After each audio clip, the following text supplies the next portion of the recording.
Bakı 1911-ci il.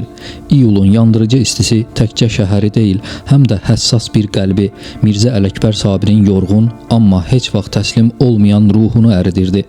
İslamiyyə mehmanxanasının otağındakı zəif, qədimi lampanın işığında kölgələr rəqs edirdi. Bu kölgələr Sabirin bütün həyatının, fəlakətli sənət yolunun və tükənməz xalq sevgisinin kabusları idi. Sabir çarpayda uzanmışdı. Bədəni incə, sanki zamanın sərt küləyində ovulub getmişdi. Ağciyərlərini məhv edən vərəm, yoxsulluğun və məhrumiyyətin qamçısı onun hər bir nəfəsini ağır bir cəzaya çevirmişdi.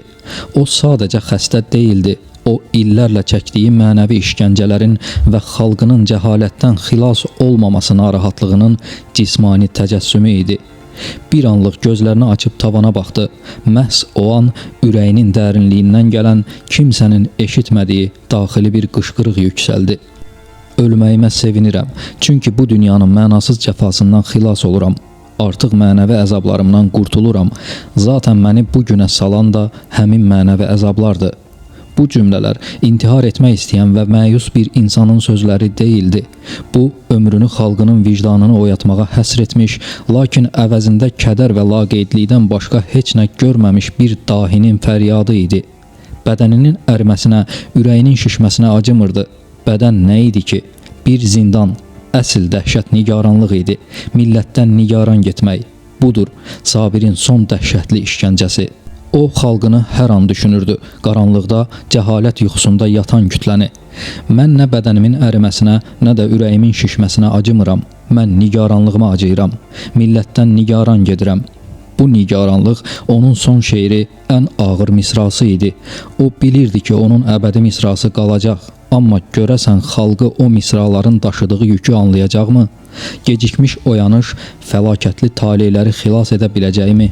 Həmin günlərin birində Sabirlə illərlə çiyin-çiyinə çalışmış Nicat Maarif Cəmiyyəti İdarəsinin katibi, ədəbiyyatşünas Hacı İbrahim Qasımov Bakıya gəldiyini eşidib Sabiri ziyarətə gəldi.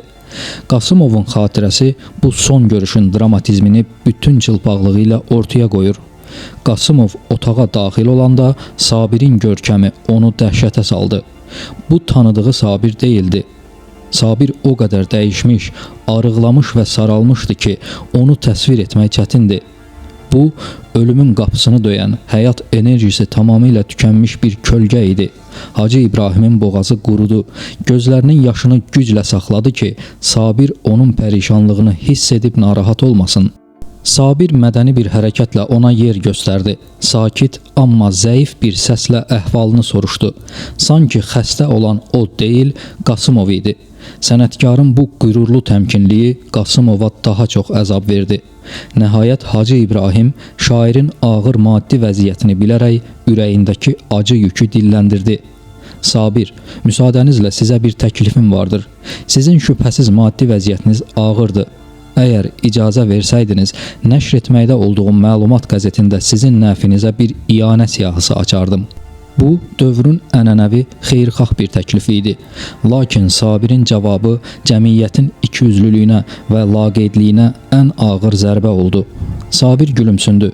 Fəqət bu gülüş sevinc yox, ölümə yaxınlaşan qəlbin ironik və ağrılı ifadəsi idi.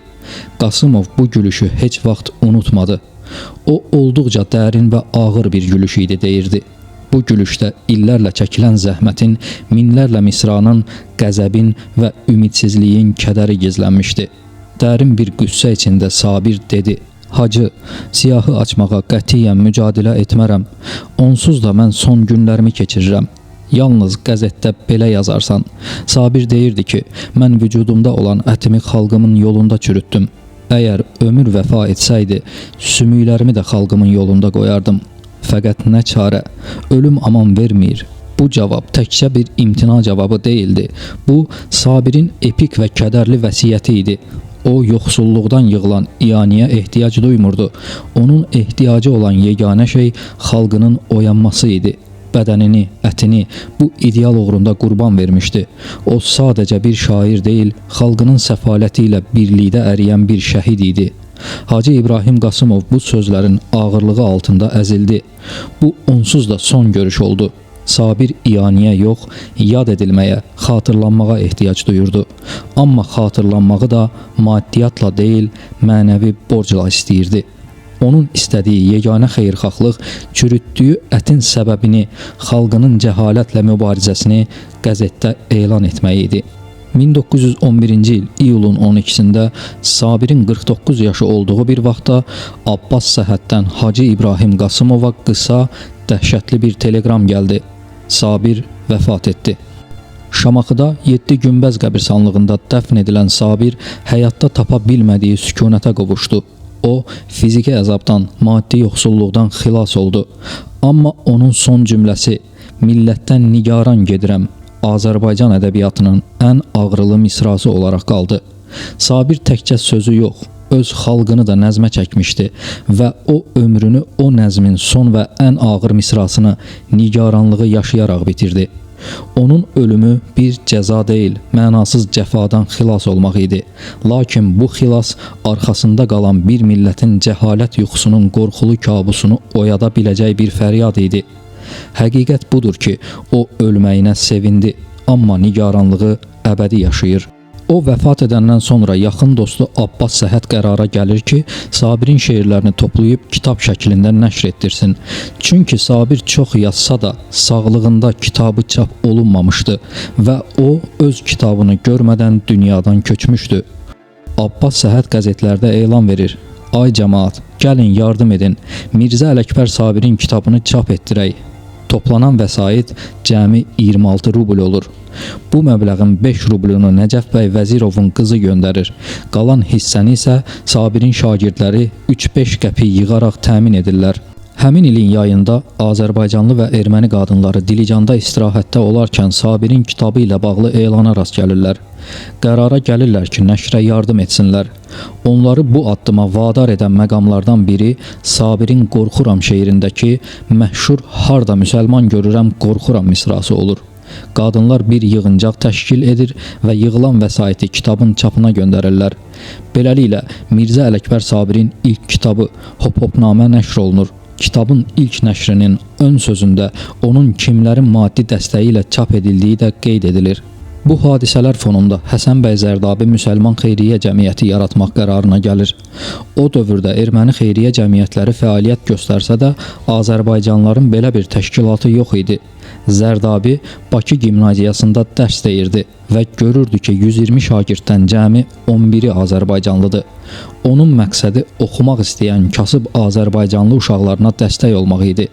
Bu məqsədlə Azərbaycanın müxtəlif bölgələrini gəzərək iyanə toplamağa çalışır və nəhayət Şuşaya gəlir. Həmin vaxt bir erməni redaktoru da öz icması üçün vəsait toplamaq məqsədi ilə orada olur. Şuşada bəylər hər iki qonağı yaxşı qarşılayır, ziyafət təşkil edirlər. Lakin söhbət iyaniyə gələndə Zərdabi kasıb müsəlman uşaqlarının təhsili üçün pul istədiyini deyən kimi bəylər tədricən məclisdən uzaqlaşırlar. O isə əli boş qalır. Digər tərəfdən erməni redaktoru vəsait toplamağa nail olur. Orada baş verən bir hadisə Zərdabiyə xüsusilə təsir edir.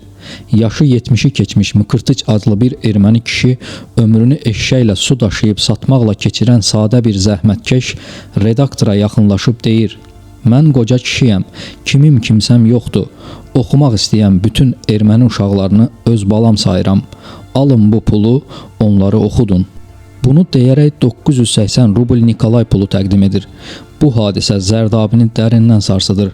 O Bakıya qayıdaraq gördüklərini qələmə alır və yazısının sonunda belə deyir: "Bir erməni Mıkırtıçda olan milli qeyrət bütün Qarabağ bəylərində olmadı." Eşitdiyiniz bu acı həqiqətlər sadəcə keçmişin tozlu səhifələri deyil, bizim milli yaddaşımızın yaralarıdır. Sabir öz ətini xalqı üçün çürütdü, sümüklərini belə fəda etməyə hazır idi. Amma biz bir hop-hopnamənin çapı üçün lazım olan pulu bir araya gətirə bilmədik. Bugün tariximizə, ədiblərimizə və kitablarımıza sahib çıxmaq sadəcə onları oxumaq deyil, həm də onların uğrunda can qoyduqları ideyaları yaşatmaqdır. Gəlin millətdən nigaran gedən Sabirin ruhunu şad edək, cəhalətin qaranlığını elm və mədəniyyətlə boğaq. Unutmayın ki, tarixinə sahib çıxmayan millət gələcəyini başqalarının insafına tərk etmiş olar. Tariximizin bu kədərli həm də ibrətamiz anlarını bizimlə bərabər yaşadığınız və videonu sona qədər izlədiyiniz üçün hər birinizə təşəkkür edirəm. Kitabın və işığın yolundan ayrılmayın.